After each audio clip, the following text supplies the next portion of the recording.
말씀의 교리가 사두개파보다는 바리새파에 가깝기 때문에 사두개파에서 예수를 인정하지 않고 예수를 시험에 빠뜨리고 예수를 난처하게 하기 위해서 그들이 찾아왔습니다.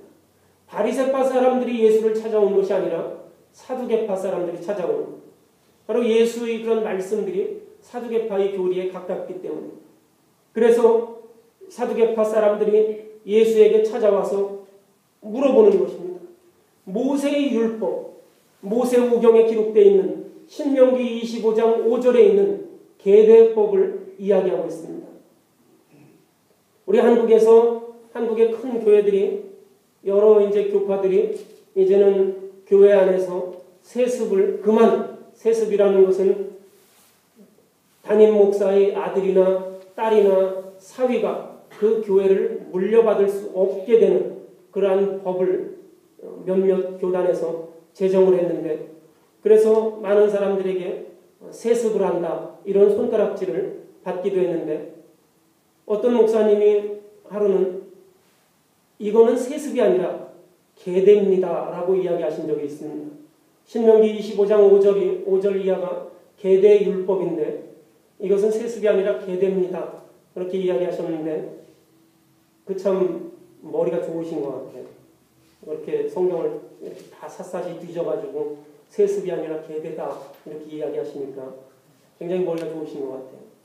계대라는 것은 말 그대로 대를 잇는다는 것입니다. 우리가 형의 부인하고 결혼해서 살다가 형이 전쟁에 나가서 죽었다든지 질병에 걸려서 죽었다든지 이런 일이 생겼을 때 둘째가 그 형수를 책임지는 것입니다. 형수를 자기의 아내로 맞아들이는 것입니다. 여자는 어떤 사람의 가치로서 인정받지 못하는 시절에 형이 죽었다고 해서 형수를 그냥 놔두면 그 형수는 노예로 팔려갈 수도 있고 굶어 죽을 수도 있고 사람들의 보호를 받지 못하기 때문에 이 형수를 자기의 아내로 받아들이는 것입니다. 그런데 사두개파 사람들이 와서 이야기합니다. 어떤 집에 7 형제가 있는데 이 7 형제가 있었는데 맨 큰 형이 어떤 일로 인해서 죽었다면 그러면 둘째가 그 형수를 받아들일 것이고, 또 둘째가 어떤 일로 죽었다면 셋째가 받아들일 것이고, 또 이렇게 해서 계속 죽어서 7명이 다 죽게 되었다면 나중에 이들이 죽어서 당신이 말한 것처럼 부활해서 천당에 갔을 때 그 여자는 7 형제 중에 누구의 아내가 되겠느냐 이런 질문을 하는 것입니다. 부활신앙이라는 것이 굉장히 어리석다는 것. 사두개파 사람들은 모세의 경전만을 믿기 때문에 부활신앙을 믿지 않습니다. 천사라든지 하나님의 나라라든지 천국이라든지 이러한 것을 사두개파 사람들은 믿지 않습니다. 그래서 부활신앙이라는 것이 얼마나 어리석은지를 증명하기 위해서 예수에게 이런 질문을 하는 것입니다. 내가 말한 부활이라는 것이, 또 바리새인들이 말하는 부활이라는 것이 진짜로 있다면 모세가 말한 그 계대율법에 따라서 결혼한 사람들은 나중에 죽었을 때 그 여자는 누구의 아내가 되겠느냐 이런 질문입니다. 어찌 보면 충분히 가질 수 있는 그러한 의문이기도 합니다. 고린도 교인들도 그런 의문을 가졌습니다. 그때 바울은 부활의 몸에 대해서 자세히 이야기를 합니다. 고린도전서 15장에 보면 우리가 부활한 후에 우리의 몸이 어떻게 되는지를 바울이 설명하고 있습니다. 우리도 부활에 대해서 그런 의문을 가지기도 합니다. 제가 어떤 사람이 어떤 대학생이 오래전에 저에게 물어본 말이 있습니다. 할아버지가 40살에 돌아가시고 아버지가 60에 돌아가시고 그리고 내가 만약에 나중에 80에 죽으면 천국에 갔을 때 어떻게 되는 거냐. 나는 80이고 우리 할아버지는 40이고 우리 아버지는 60인데 그러면 나는 어떻게 됩니까? 내가 그러면은 할아버지를 뭐라고 불러야 합니까? 이런 질문이 제가 기억이 납니다. 부활할 때 우리는 또 어떻게 부활할까? 건강 상태나 장애라든지 이런 것들은 어떻게 됩니까? 우리가 죽어서 다시 예수님이 오셔서 부활한다면 우리 아버지는 20살에 돌아가셨는데 20살의 모습으로 부활하시고 나는 80에 죽었는데 80으로 부활하고 이러면 내가 어떻게 그 젊은 그 청년한테 아버지라고 그렇게 말하기가 좀 그렇지 않겠습니까? 사두개인들처럼 재혼에 관해서 질문한 사람들도 고린도 교회에 있었습니다. 이 질문에 예수님께서는 34절과 35절에 이 세상의 자녀들은 장가도 가고 시집도 가지만 저 세상과 죽은 자 가운데서 부활함을 얻기에 합당히 여김을 받은 자들은 장가가고 시집가는 일이 없다 이렇게 대답하십니다. 그 말씀은 세상의 자녀와 부활의 자녀는 그 삶의 차원이 다르다는 것입니다. 세상의 자녀와 부활의 자녀, 세상의 자녀는 시간과 공간의 제약을 받지만 부활의 자녀는 시간과 공간의 제약을 받지 않습니다. 이 세상과 부활의 세상은 전혀 다르다는 것을 우리에게 말씀해 주십니다. 우리 세상의 관심은 시간과 공간의 확보라고 볼 수 있습니다. 우리가 여러분들이 삶을 살아가시는데 어떻게 살아갑니까? 더 좋은 시간을 갖고 싶어서 그 욕망, 그 시간에 대한 욕망 때문에 또 더 좋은 공간을 확보하고 싶어서 우리가 이 세상을 열심히 삽니다. 우리가 돌이켜보면 하루 일과라는 것이 여러분의 한 달 생활이라는 것이 1년의 생활이라는 것이 시간과 공간을 더 많이 확보하려는 눈물 어린 그러한 과제라는 것을 절감하게 되지 않습니까? 내가 좀 더 편안한 시간을 누리기 위해서 지금 열심히 일을 하는 것이죠. 늘 생각을 합니다. 내가 나중에 은퇴하면 좀 더 편안한 그러한 시간을 누려야 되겠다. 그래서 좀 더 편안한 시간을 위해서 우리는 오늘도 내일도 모레도 계속 열심히 일을 합니다. 또 좀 더 나은, 좀 더 많은 그러한 공간을 확보하기 위해서 우리가 열심히 노력을 합니다. 우리가 캐나다에 와서 살면 캐나다가 선진국이라고 그렇게 이야기하죠. 다른 서유럽의 여러 나라들이 선진국이라고 이야기합니다. 선진국이라는 것을 가만히 보면 시간과 공간의 확보가 잘 돼 있는 것이 선진국이라고 그렇게 부릅니다.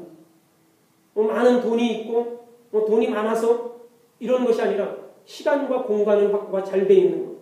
우리가 캐나다에 살면서 내가 수영장이 없어도 우리 수영장을 잘 자유롭게 또 적은 비용으로 이용할 수 있습니다. 공간을 잘 확보할 수 있어요. 후진국일수록 공간의 확보가 잘 되지 않습니다.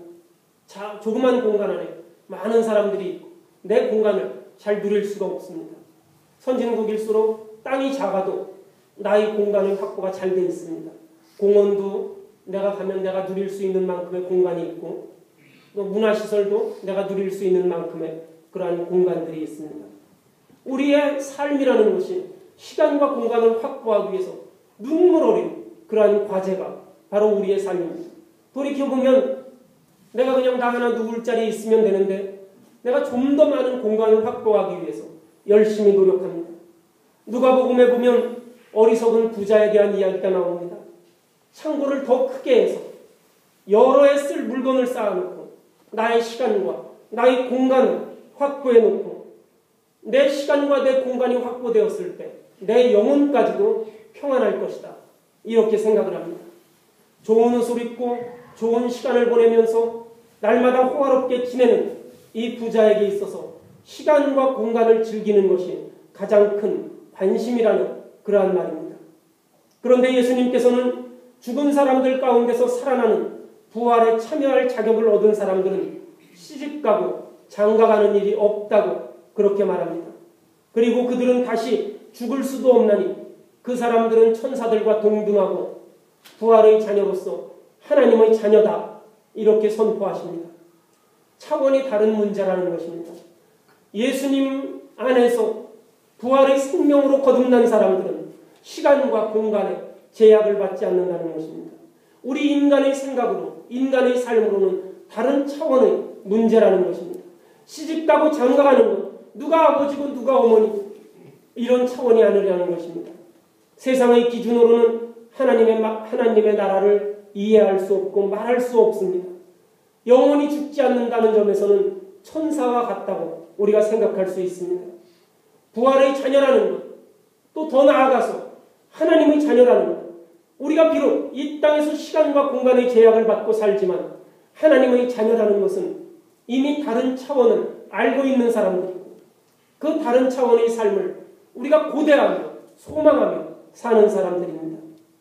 율법서에는 사두개인들의 주장처럼 부활에 대한 직접적인 이야기가 없습니다.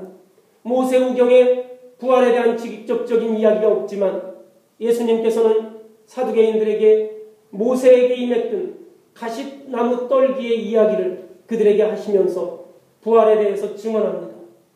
아브라함의 하나님이요 이삭의 하나님이요 야곱의 하나님이라 이렇게 말씀하시면서 하나님은 죽은 자의 하나님이 아니라 산 자의 하나님이시라. 하나님에게는 모든 사람이 살아있느니라. 이렇게 사두개인들에게 대답하십니다. 하나님께는 죽은 사람이 없습니다. 굳이 표현한다면 잠든 자들입니다. 초대교회는 그래서 죽었다는 표현을 쓰지 않고 잠들었다 이렇게 표현합니다.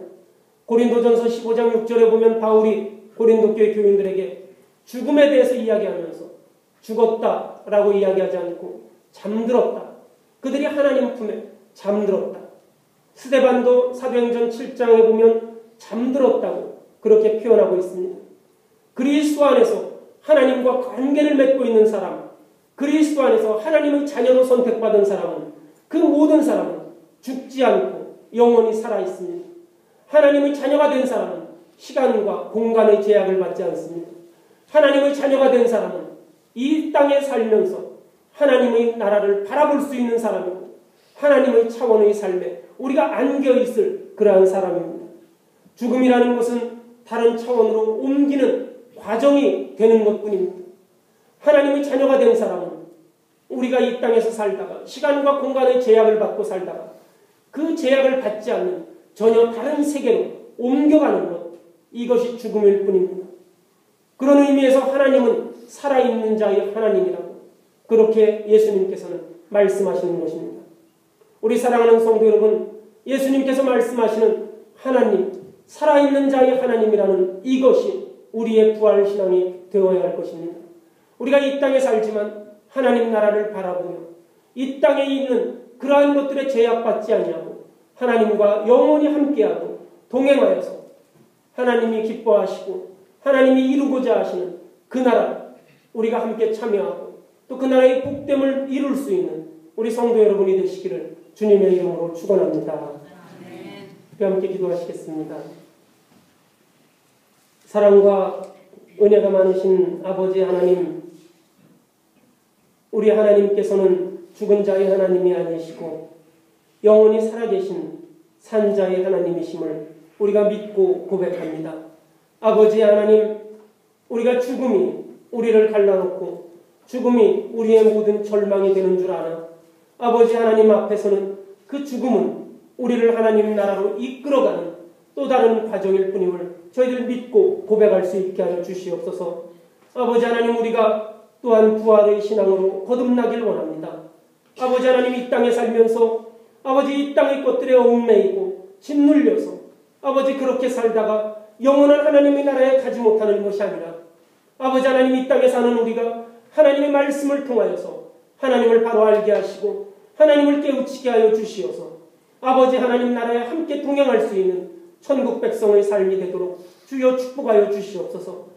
아버지 하나님, 이 시간 머리 숙인 우리 사랑하는 성도들을 주님 기억하여 주시어서 아버지 우리 모두가 주님을 바로 알고 아버지 주님의 말씀을 깨달아서 아버지 하나님 나라에 참여할 수 있는 천국 백성이 될 수 있도록 주님 축복하여 주시옵소서. 이 시간에도 주님 우리와 함께 하시고 성령으로 역사하여 주실 줄을 믿으며 우리 구주 예수님 이름으로 기도드렸사옵나이다. 아멘.